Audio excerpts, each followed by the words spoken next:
વડોદરા શહેર વિશ્વવિખ્યાત MS યુનિવર્સિટીના vice chancellor પદેથી વિજય શ્રીવાસ્તવે આજે રાજીનામું આપી દીધું છે। ત્યારે વિજય શ્રીવાસ્તવને VC પદેથી હટાવવામાં મહત્વની ભૂમિકા ભજવનાર પ્રોફેસર સતીશ પાઠકે તેમની પર વધુ એક આક્ષેપ કર્યો છે।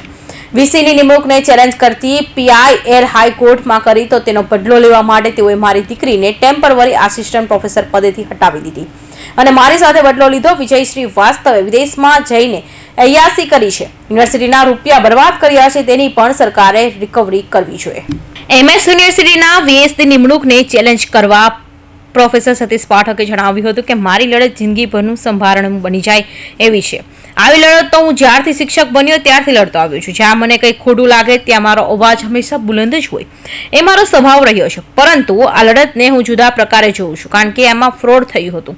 આમાં યુનિવર્સિટીની ગરિમાની વાત કરી હતી। કોઈ વ્યક્તિ પોતાના પદની પ્રાપ્તિ માટે આટલા નિમ્ન સ્તર સુધી જાય, જેની સામે મેં અવાજ ઉઠાવ્યો હતો અને જેના માટે મારે ઘણો સંઘર્ષ વેઠવો પડ્યો હતો। આ સંઘર્ષ દરમિયાન ઘણા લોકોએ મને સપોર્ટ કર્યો છે અને એની જીવનમાં એણે બધું આવી રીતે ફ્રોડ કરીને જે આગળ આવ્યો છે એના બધા જ પુરાવા મેં કોર્ટની અંદર રજૂ કરેલા છે। કોઈ ચોર પકડાય, કોઈ બળાત્કારી પકડાય અને સરઘસ કાઢીએ છીએ એમના, આનું પણ સરઘસ કાઢવું જોઈએ, કારણ કે એણે જે ફ્રોડ કર્યો છે એ યુવા માણસ ઉપર, યુવા ધન ઉપર એની બહુ જ ખરાબ છાપ ઊભી થઈ છે। એણે જેટલો આજ સુધી સેલરી લીધો છે, જેટલા પણ એવા નીતિ વિષયક વહીવટી નિર્ણયો લીધા, બધા નિર્ણયો રદ-બાતલ કરવા જોઈએ। કેટલાકને મનસૂબી પ્રમાણે એણે CASના પ્રમોશન તાત્કાલિક ગોઠવીને પોતાનો સ્વાર્થ સાધવા માટે શું ખાતરી કે એણે એવા પ્રમોશનો આપવા માટે પૈસા નહીં લીધા હોય અધ્યાપકો પાસે? સર્ચ કમિટી પણ બ્લેકલિસ્ટ થવી જોઈએ। મેં તો વિજિલન્સ કમિશનમાં પણ સર્ચ કમિટીના મેમ્બર સામે પણ ફરિયાદ નોંધાવી છે।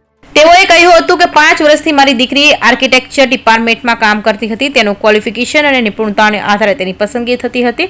મારી દીકરીનો હંમેશા 3જા ક્રમે રહેતો હતો, પરંતુ આ વખતે એનો 8મો ક્રમ કરી દીધો હતો। મારી દીકરીના 8મા નંબરે મૂકવાનું કોઈ તાર્કિક કારણ ન હતું। VSએ પોતાના મળતિયાઓને નોકરીએ રાખી દીધા। સૃષ્ટિ મારી દીકરી હોવાને કારણે તેને નોકરીમાંથી હટાવી દીધી। મારી સાથેનો બદલો લેવા માટે તેને આ કૃત્ય કર્યું હતું। કૌશિક પટેલનો રિપોર્ટ, NTV ન્યૂઝ, સુરત।